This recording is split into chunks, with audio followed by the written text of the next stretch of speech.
À environ 120 km de Cayenne, la mine d'or Dieu merci.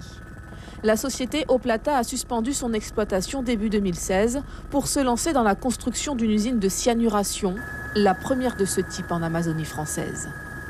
Sur son chantier, le directeur de cette société cotée en bourse accueille un investisseur potentiel, la collectivité territoriale de Guyane représentée par son président et une délégation de conseillers.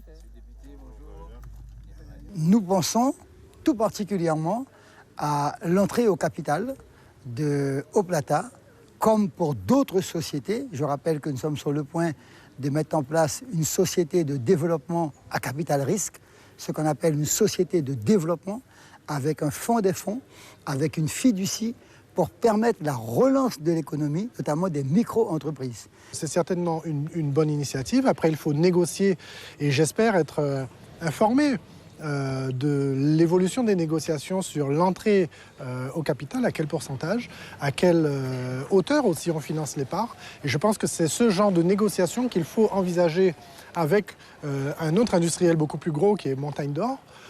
Il nous faut investir le capital, entrer au capital de Montagne d'Or à une hauteur considérable. Et je pense à pas moins d'un quart. De futurs investisseurs prêts à soutenir la volonté d'Oplata d'entrer dans une phase industrielle. L'extraction de l'or grâce au cyanure est plus efficiente que le procédé gravimétrique utilisé pour l'instant en Guyane. Donc l'intérêt pour Oplata d'investir dans cette usine, c'est d'améliorer son taux de récupération de l'or, qui passe ainsi de 35 à 92% et donc change complètement le modèle économique. Dans un premier temps, 300 tonnes de minerais seront traitées chaque jour dans cette future usine, avec pour objectif de récupérer 1,5 kg d'or. Quant au risque pour l'environnement, le directeur assure les limiter. En cas d'accident, le cyanure peut produire un gaz inflammable et très toxique.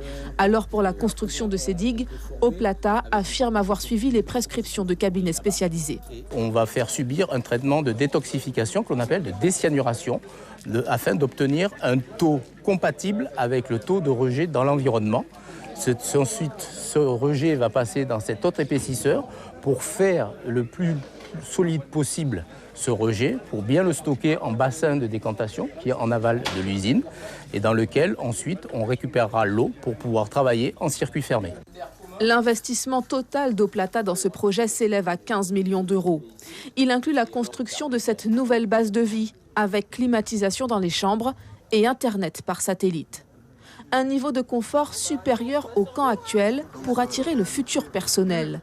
Une quarantaine d'embauchés prévus, avec un recrutement local dans la mesure du possible.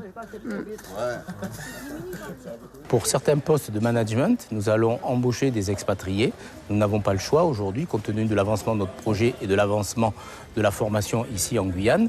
Et nous allons tutorer des jeunes Guyanais pour les tirer vers le haut et vers ces postes de management.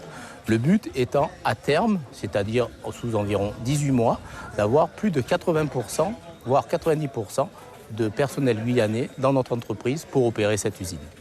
L'usine de cyanuration sera testée en eau, puis grandeur nature au mois de juillet et d'août. Si ces essais sont concluants, la production commencera en septembre.